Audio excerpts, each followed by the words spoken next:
A continuación, This meeting is being recorded. a continuación voy a explicar el criterio de Routh-Hurwitz.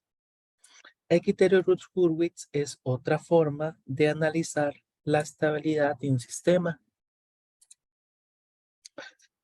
Entonces, ¿en qué se basa este método? Bueno, este método permite determinar la cantidad de polos en lazo cerrado que se encuentran en el semiplano derecho del plano S, sin tener que factorizar el polinomio. Es decir, logramos determinar cuántos polos tenemos en el semiplano derecho. Digamos, con este método, sin necesidad de factorizar, logramos saber cuántos polos están en el semiplano derecho y cuántos polos mínimos se ocupan en el semiplano derecho para decir que el sistema es inestable.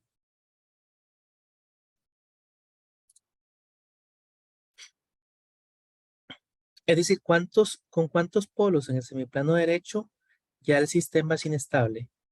Uno. Con uno nada más.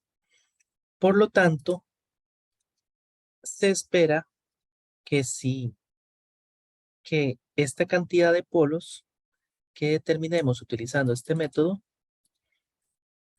si esa cantidad de polos es mayor que 0, eso implica que el sistema es inestable. Entonces, en el criterio de Routh-Hurwitz, lo que nosotros vamos a trabajar es el polinomio característico. Es decir, trabajamos con el polinomio del denominador.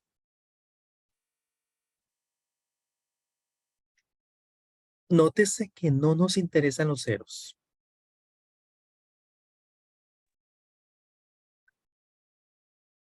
Entonces, el primer paso fue escribir el polinomio del denominador de esta manera.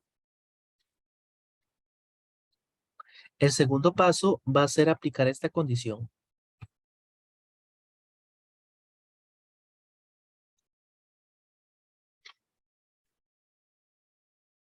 Entonces, la condición necesaria, pero no suficiente para la estabilidad, es que todos los coeficientes de la ecuación estén presentes y que tengan signo positivo. Si algún coeficiente es 0 o negativo, el sistema ya es inestable. Entonces, una condición necesaria es que tengamos todos los coeficientes de la ecuación y que todos sean positivos. Veamos un ejemplo. Este sistema. Aquí tenemos el denominador de la función de transferencia. ¿Cuáles coeficientes faltan en el denominador de esta función de transferencia?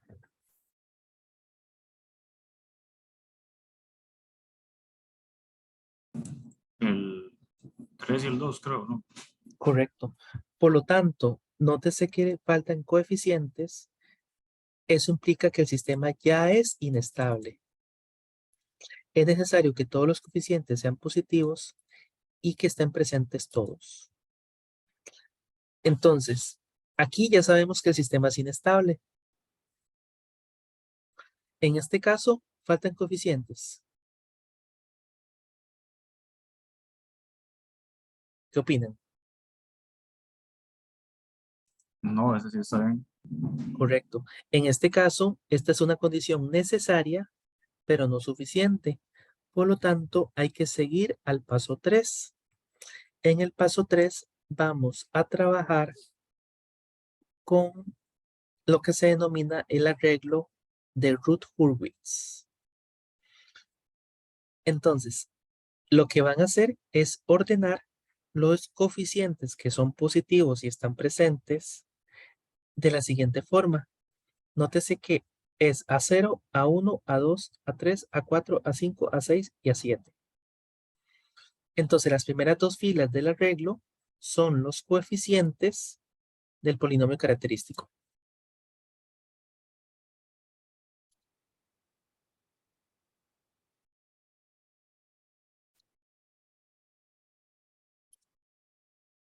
¿Alguna pregunta con respecto a lo que hemos hablado de este arreglo? Esto no es una matriz, se llama arreglo de Routh-Hurwitz. Tomamos los coeficientes y los organizamos de esta manera. Una manera muy extraña, pero se hace de esa manera. A0, A1, A2, A3, A4, A5, A6 y A7. Si solo tengo A0, A1 y A2, el resto queda en 0. Y nótese que vamos a llenar la primera y segunda fila con los coeficientes de este polinomio. Los demás coeficientes se determinan en base a la siguiente ecuación. Nótese que B1 va a ser igual a A1 por A2 menos A0 por A3 dividido entre A1. Así calculo B1. Nótese que B2 va a ser A1 por A4 menos A0 por A5 entre A1. Y así sucesivamente voy calculando los demás elementos del arreglo de Routh-Hurwitz.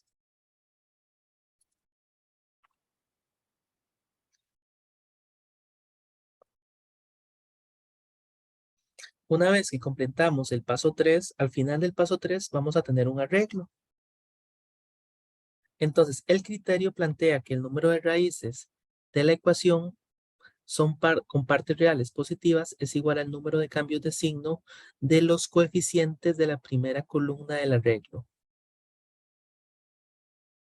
Entonces, la condición necesaria y suficiente para que todas las raíces de la ecuación se encuentren en el semiplano izquierdo del plano S es que todos los coeficientes de la ecuación sean positivos y que todos los términos de la primera columna del arreglo tengan signo positivo. Entonces, el sistema es estable si toda esta primera columna es positiva. Si hay al menos un negativo, el sistema ya es inestable. Ese es el método de Routh-Hurwitz. Veamos un ejemplo. Se nos da este polinomio. A este polinomio le hace falta algún coeficiente. ¿Qué opinan?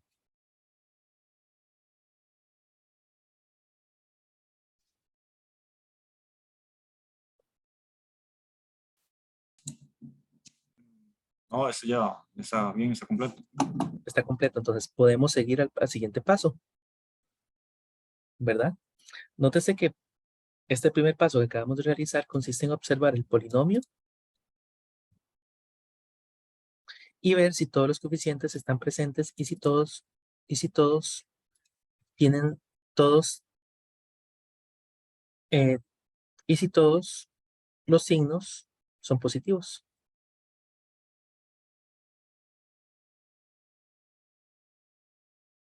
Escribir eso así.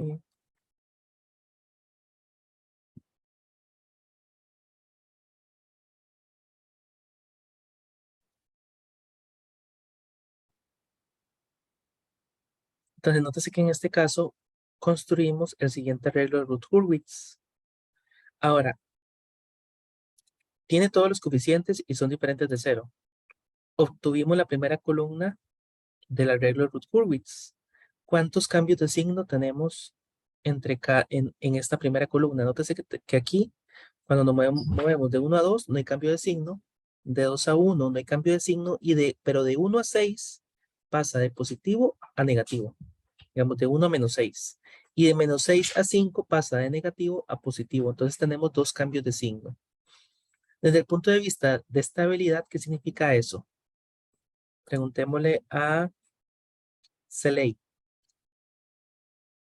¿Este sistema es estable o inestable?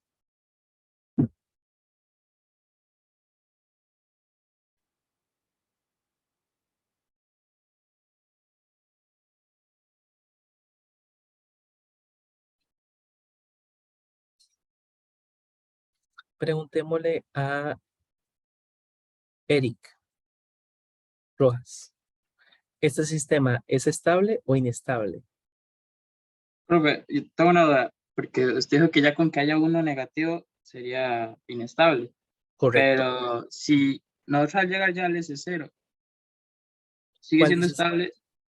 ¿Cuál di- Bueno, cuál di- es que lo estoy viendo con respecto a lo que nos está mostrando aquí, ¿verdad? O sea, del paso 4 hasta el paso 0. Sí, pero no entiendo. Mi ¿Cuál? pregunta es, profe, si ya con que uno de los pasos nos da negativo, ya sería inestable entonces. Con solo que O depende del resultado digamos, final. nos fijamos nada más en la primera columna. Ujú. Este, Entonces sería inestable.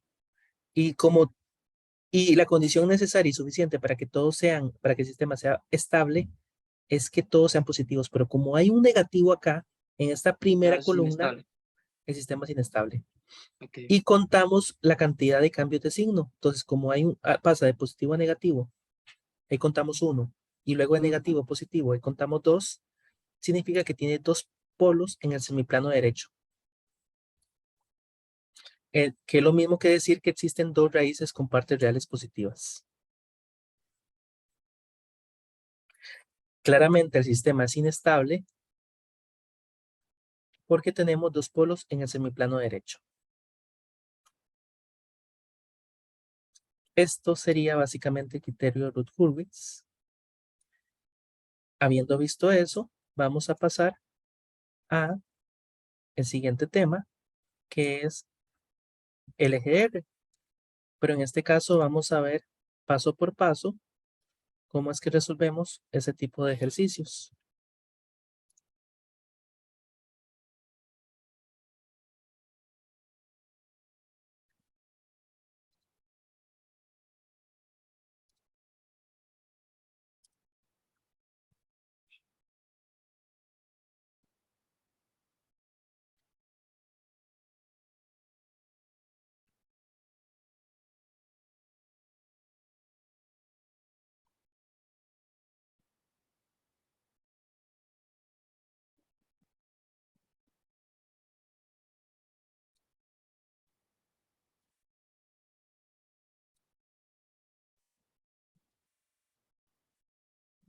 Entonces vamos a hacer un repaso del lugar geométrico de las raíces. Esto lo vimos el jueves. Entonces, recordemos que el lugar geométrico de las raíces nos expone información en forma gráfica relacionada con la respuesta y la estabilidad de un sistema de control.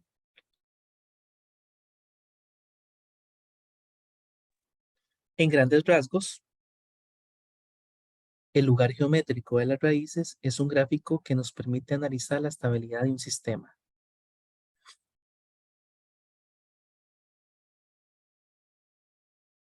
El lugar geométrico de las raíces es un poderoso método de análisis y diseño para la estabilidad y respuesta transitoria de un sistema de control. Consiste en una representación gráfica de los polos de la función de transferencia a lazo cerrado a medida que varía uno o varios parámetros del sistema. Entonces, es un método gráfico para analizar la estabilidad de un sistema. Para desarrollar esas reglas, se considera el modelo general explicado en la siguiente figura, que es un sistema de control con realimentación. En este caso, utilizamos la función de transferencia de lazo abierto, que es la función de transferencia del controlador por la función de transferencia de la planta. Entonces, las reglas iniciales. El lugar geométrico de la raíz es siempre simétrico respecto al eje real del plano S. Es decir, es siempre lo que está debajo del eje real es un espejo de lo que está arriba. Y tiene tantas ramas como el valor máximo entre n y m, que son el orden de dos polinomios representados más adelante. ¿Recuerdan qué era n? ¿Qué era n? Lo vimos el jueves.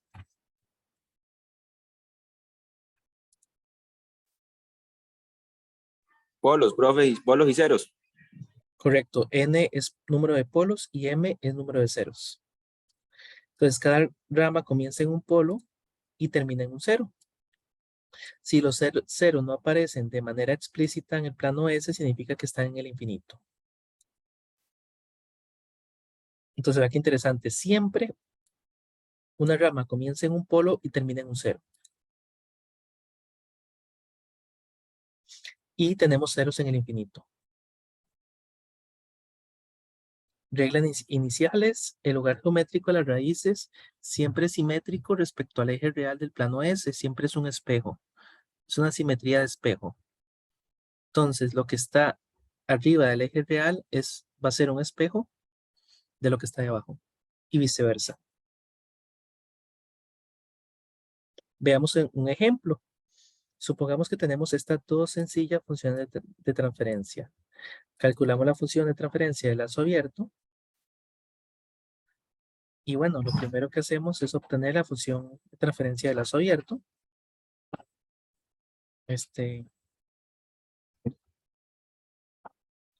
Y ese sería el primer paso. Aquí tenemos una función de transferencia de lazo abierto, esta es otra. Y a partir de ahí obtenemos la ecuación característica.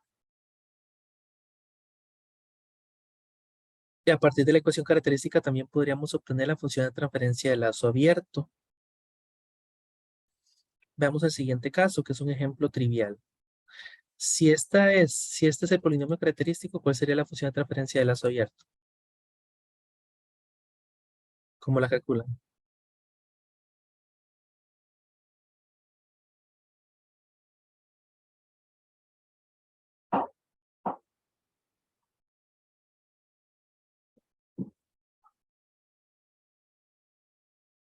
¿Cómo calcularían la función de transferencia de lazo abierto en ese caso? Bueno, como lo hicimos el jueves, ¿verdad? Nada más le restamos 1, desarrollamos y de esa manera obtenemos la función de transferencia de lazo abierto. Recordemos que la función de transferencia de lazo abierto más 1 es igual al polinomio característico. Es decir, esta ecuación. Este es su ejemplo número 2, que también es un ejemplo trivial. Tengo el polinomio característico y perfectamente puedo tener la función de transferencia de lazo abierto a partir de este polinomio característico.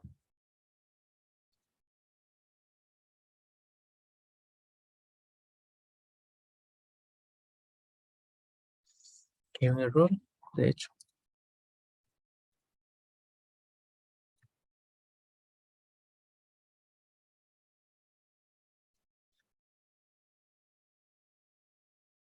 Estas partes no son tan importantes, pero a continuación lo que hacemos es tomar esta función de transferencia de lazo abierto y generar los polos y los ceros. ¿Cuántos polos tiene esta función de transferencia de lazo abierto? A ver, ¿quién me dice?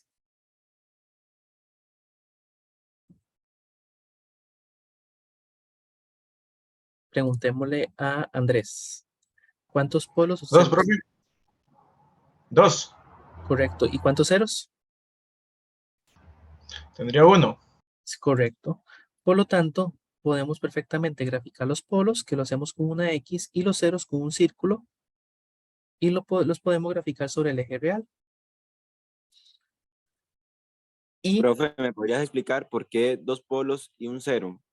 Por favor. sí, claro. Nótese que esta es la función de transferencia de lazo abierto. Entonces, tenemos S más 3. Ahí tenemos un polo. S más 3 igual a 0, da S igual a menos 3. Y S más 5 igual a 0, da S igual a menos 5. Aquí tendríamos los dos polos. Es cuestión de tomar, nótese que los polos vienen del denominador de esta función de transferencia y los ceros vienen del numerador. Entonces, Ok, con eso. nótese que del numerador vienen los ceros.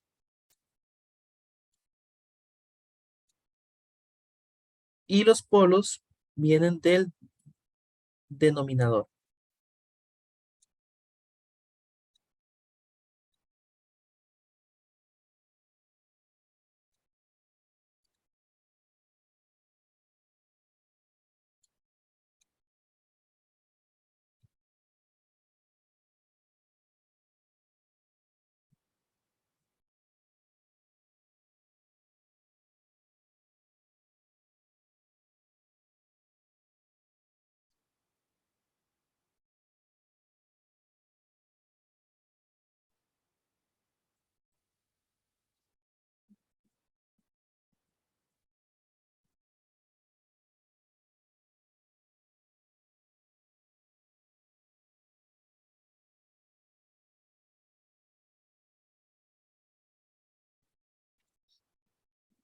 Ok, nótese que aquí hicimos el gráfico. Recordemos que en un polo, K siempre es 0.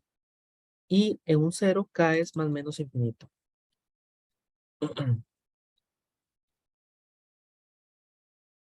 Entonces, aquí lo que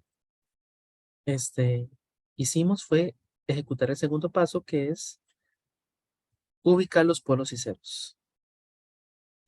A continuación, en el tercer paso determinamos las asíntotas. Recordemos que las asíntotas, el número de asíntotas es n-m, donde n es el número de polos y m el número de ceros. Y también podemos determinar el ángulo de las asíntotas utilizando esta ecuación que analizamos el jueves. De esta manera, tenemos el número de asíntotas que sería n-m, es decir, igual a 1. Entonces tenemos una única asíntota en este diagrama LGR. Y tenemos también el ángulo. El ángulo nos dio más o menos 180, que corresponde, digamos, si más 80 corresponde al mismo ángulo, más 180 corresponde a lo mismo que menos 180, es el mismo ángulo.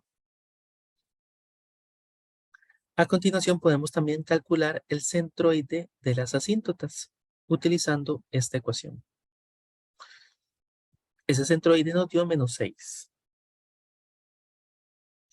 Por lo tanto, a partir del centroide de las asíntotas, el número de asíntotas y el ángulo de las asíntotas, podemos ubicar las asíntotas con mucha facilidad.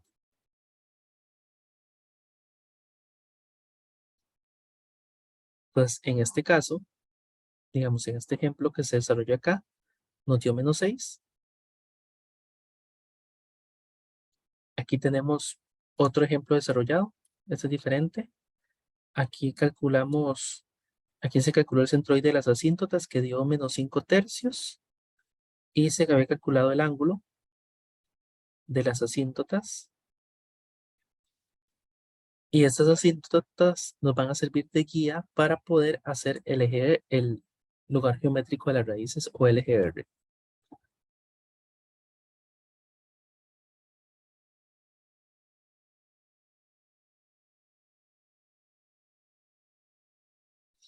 El cuarto paso es determinar el lugar geométrico de las raíces sobre el eje real. Hacer eso es bastante sencillo porque nos ubicamos sobre el eje real y contamos la cantidad de polos y ceros. Entonces, nótese que sobre esta línea, digamos, si estamos acá, hagámoslo de la siguiente forma. Si estamos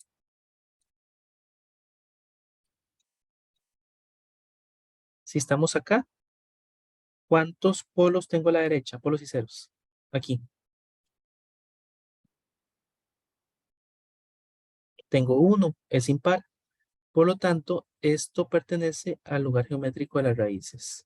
Ahora, acá, después de estos polos complejos conjugados, tengo 3. Por lo tanto, esto de acá pertenece también al lugar geométrico de las raíces. Luego llegamos acá es par. Esto no pertenece. Aquí ya se torna impar. Esto sí pertenece. Aquí se torna par. No pertenece. Y aquí impar de nuevo. Entonces, al aplicar esa regla, obtenemos cuáles puntos del eje real forman parte del lugar geométrico de las raíces. El quinto paso es calcular los ángulos de salida. Hacer este cálculo es un poco engorroso, pero para este ejemplo en particular, digamos para este polo, calculamos el ángulo de salida en 180 grados.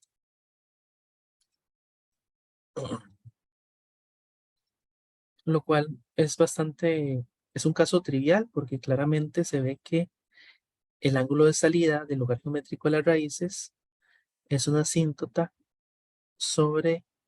que va sobre el eje real a un ángulo de 180 grados.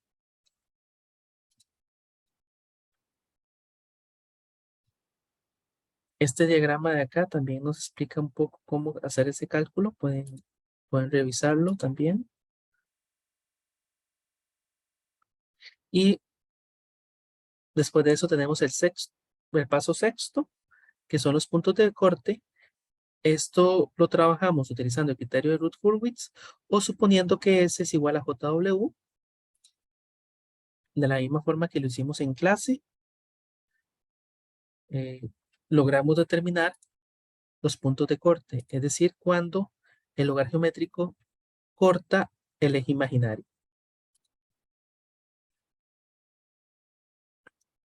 El sexto paso es calcular los puntos de ruptura y eso se calcula planteando esta ecuación diferencial. Entonces se plantea la ecuación diferencial, se calcula, digamos, la función de transferencia del lazo abierto, se deriva con respecto a S, es igual a 0, se despeja S y obtenemos esos valores. Los puntos de ruptura son los puntos donde se sale, digamos, del eje real.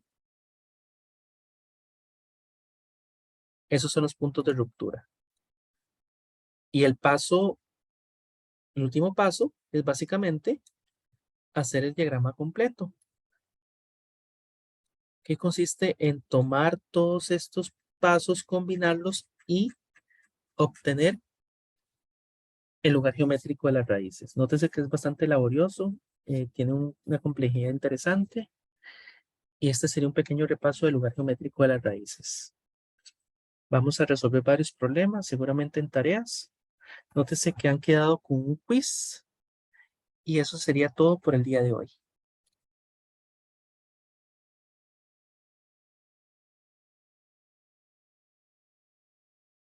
Profe, disculpa, dígame. ¿me podrías explicar ese octavo paso un momento? Es que no lo entendí casi. El octavo, el último. Ajá. El octavo es básicamente terminar, es trazar, es dibujar todo el diagrama. Ah, ok. Eso era, es que Sí, no te sí, escuché bien. sí, es básicamente del paso 1 al 7, integrarlos todos en un solo diagrama. Ok. Ese es el paso 8.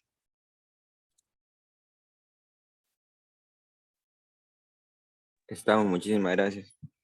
Eso sería todo. Voy a grabar las dos partes de la clase, las voy a subir a YouTube. Y eso sería todo por hoy. Es suficiente materia para un solo día. De hecho, creo que es bastante. Entonces, no voy a hacer más extensa la clase. Muchas gracias. Buena prueba.